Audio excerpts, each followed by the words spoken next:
So as we found out in the last video, touchscreen on this doesn't work. This is going to be our first repair on the channel. Let's see if we can do it. Welcome back to Dan's Repair Den, where broken tech has a second chance. Right, Nintendo DS Lite, broken Digitizer. Let's see if we can fix it.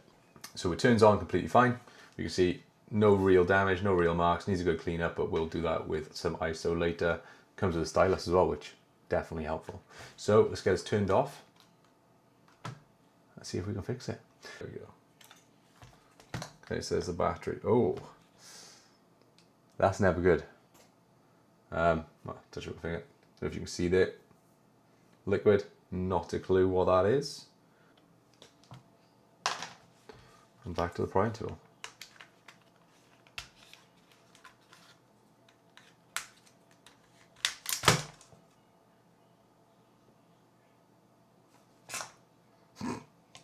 Right, okay, so we have a spring and a bit of metal for each of those. Oh, there's the board. So that is the board of a Nintendo DS Lite. And if we're looking at visual inspections, not that you can see very well, not a perfect camera, but initial inspection looked pretty good. Looks pretty clean, looks pretty nice. That there. That'll be the water indicator, so any of that liquid is clearly on the outside, so I'll give it a wipe down. It looks like it'll be fine. Let's just glue. Okay, so positive start. Yeah, definitely looks like you may have to take that wire out. Take this one off first.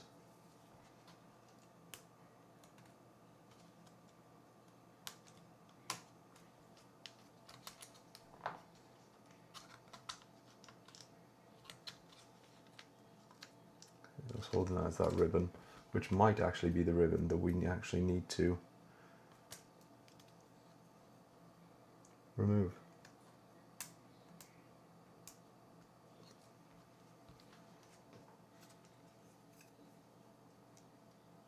Looks very similar.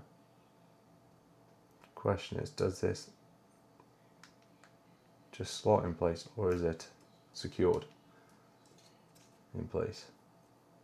Because honestly, I have no idea.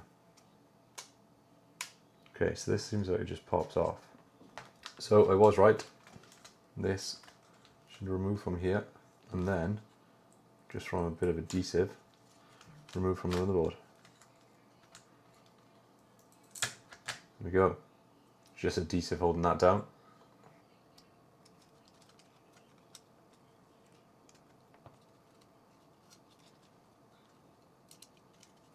Let's open that down. That ribbon.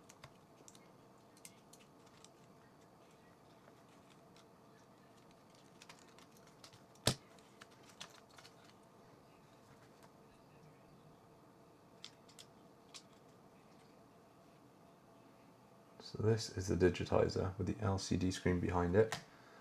Let's just remove this cable.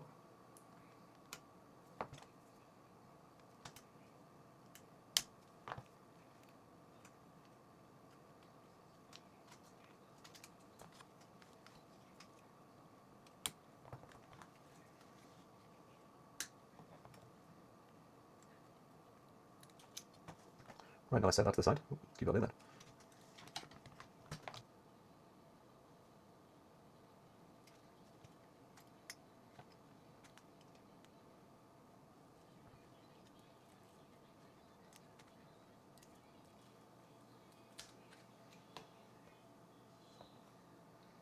Okay, so that's off there. Let's give this a bit of a clean.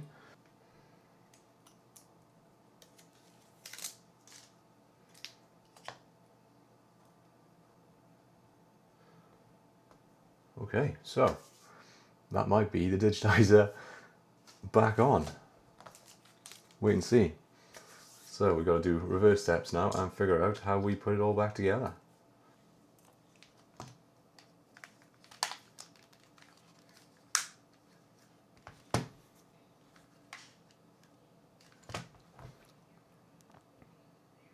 So it turns back on. If we miss adjust system settings, please touch any touch screen, press any button. Okay, so that didn't work.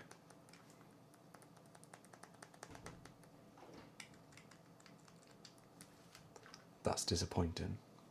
Would have been an amazing success story, wouldn't it? If it all worked first time, it would have been an amazing success story. Instead, we got a realistic, not very good success story to start off, but we ain't giving up. We got this. Don't you worry, we don't give up that easy. Not here, not ever. See, I don't remember pulling that back up. I wonder if I just didn't put it down properly. Could that all be all it was? I don't remember just pushing this back up, so maybe this just wasn't in properly. It's hard to see, can't really focus on it, but because the pins all look fine. From what I can see without a microscope, because that'll be probably the next one on the agenda. That'll be the next thing I buy. I wonder if it just wasn't in far enough.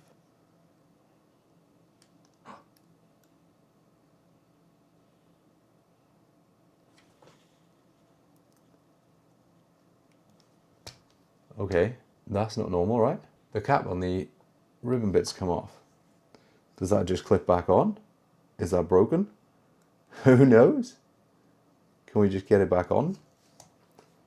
I don't even want to know how long I took trying to put this tiny little bit of plastic back on, all different ways, all different types of tweezers. And yeah, the struggle was real. So, as it stands, we're still in pieces. What has happened is this tiny little bit that connects down the ribbon ribbon connector that sits on top of here is broke. So I've ordered a replacement part, which for me is going to take 2, 3, maybe 4 days. So that didn't go to plan. The new Digitizer didn't fix it, and I've even broken a connector on the board. It just means one thing.